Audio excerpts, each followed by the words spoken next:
네, AI 기반 공시 뉴스를 분석하는 시간입니다. 타키오 뉴스의 조호진 대표와 함께합니다. 어서 오세요. 안녕하세요. 안녕하세요. 네. 자, 금요일에는 어떤 뉴스와 또 공시가 나와 있을지 화면 통해서 체크해 보겠습니다.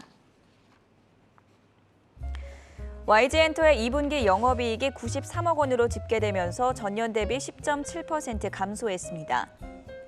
한전 KPS가 한국수력원자원과 원전정비공사 계약을 체결했습니다. 효성 TNC의 2분기 매출이 2조 6천억 원, 영업이익은 87억 원으로 집계됐습니다.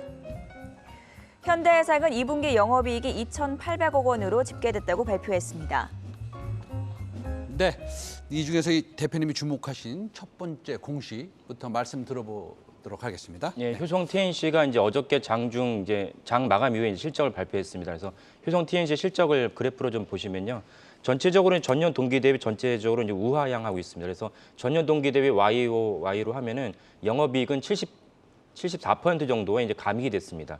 효성 TNC의 주력 제품이 스판덱스인데요. 스판덱스 하면은 이제 잘 와닿지 않을 수 있는데 그 예전에 우리가 이제 코로나 때 이제 방역 때문에 많은 장갑을 끼지 않습니까? 그 장갑을 끼는 이제 주 원료가 스판덱스입니다. 그래서 그때는 이제 엄청난 실적을 거뒀죠. 왜냐면 전 세계 곳곳에서 코로나 이제 방역 장비가 필요했으니까요. 이제 그런 거에 대한 기저 효과를 볼 수도 있고 또 하나는 무엇이냐면 이제 그 효성 TNC의 주력 그 소비자가 이제 중국인데요. 중국이 이제 올해 이제 상반기 계속 봉쇄를 계속했습니다. 그러다 보니까 봉쇄를 하면 아무래도 이제 제품이 필요 없게 되는 거죠. 그래서 그에 따른 효과로 효성 TNC의 이제 2분기 실적이 전년 동기 대비 엄청나게 떨어졌다. 이제 이렇게 해석이 됩니다.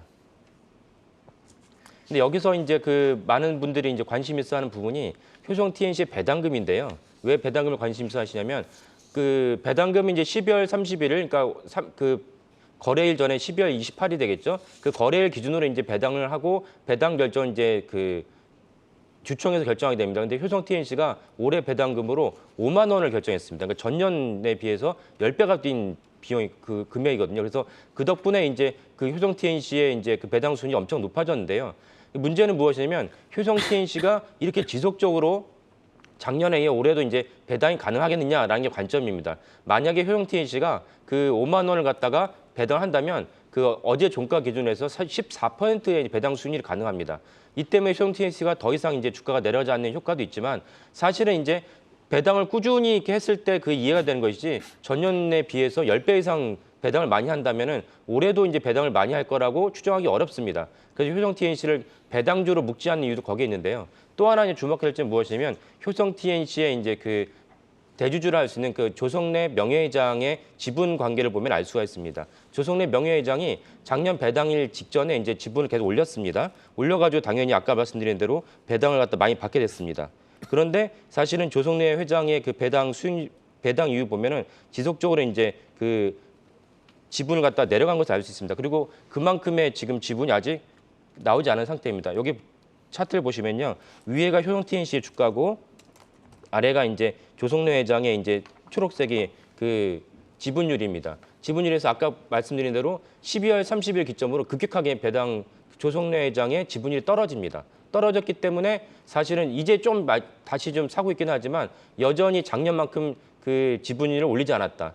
그렇다면 조성래 회장이 이렇게 지분을 올리지 않았다면 그 작년만큼 5만 원이라는 엄청난 배당 폭탄을 하겠는가라는 회의가 드는 거죠. 그리고 또 하나 이제 중요한 점은 배당 기산일은 아까 말씀드린 12월 30일이기 때문에 사실은 아직도 이제 오늘이 8월 12일이기 때문에 4개월 정도 남았기 때문에 그 사이에 이제 조성래 명예회장의 지분율, 조성래 명예회장뿐만 아니라 조성래 명예회장 일가들이 효성 TNC의 주식을 갖다가 매매를 계속 하거든요. 그러면 이제 조성래 명예회장 일가의 그 지분율이 어떻게 올라가는지 살펴보면은 그러면 올해도 역시 배당을 많이 할 것 같다라고 이제 간접적으로 유추할 수 있고 그에 따라서 투자를 하셔도 좋을 것 같습니다. 네, 효성 TNC의 2분기 매출은 2조 6천억 원, 그리고 영업이익은 874억 원이라는 점 다시 한번 전해드리겠고요. 바로 이어서 현대해상 살펴보겠습니다. 어닝 서프라이즈를 기록을 했죠. 네, 현대해상 어닝 서프라이즈 기록했는데요.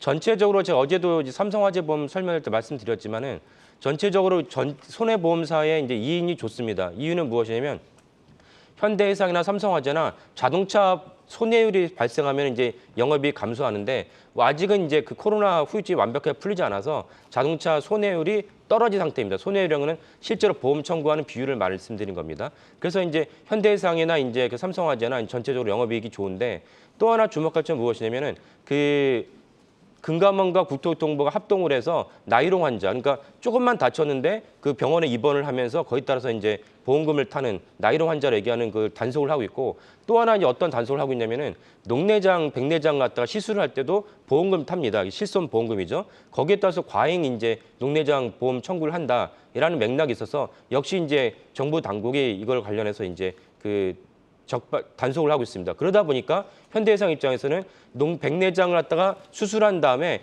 여기에 따라서 실제로 청구하는 비율이 0.7% 줄었다.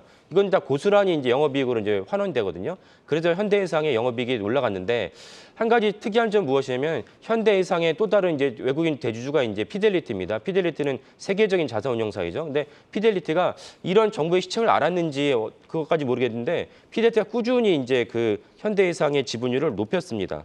그래서 피델리티 지분율을 보시면은 꾸준하게 지분율을 올렸기 때문에 피델리티는 사실은 현대해상의 주가가 오르락내리락 하는데도 불구하고 피델리티는 계속 지분을 갖다 매수를 했기 때문에 이렇게 되면은 사실 상대적으로 이제 매수 수익률이 높아집니다. 무슨 말씀이냐면은 우리가 이제 보통 트레이딩을 잘하면 좋겠다. 고점에서 팔고 저점에서 매수하자. 이건 사실 어렵죠. 왜냐하면 저점이 어딘지 알 수 없으니까요. 근데 장기 투자를 하면은 이게 주가가 고점이었다가 단기적으로 저점을 떨어져도 사실은 장기 투자를 하면은 전체적으로 수익이 엄청나게 높아진다는 것입니다. 그래서 피델리티도 이런 관점에서 현대해상을 꾸준하게 투자하는 바람에 아까 말씀드린 정부 정책의 두 가지 시혜를 고스란히 피델리티가 이제 갖게 됐습니다.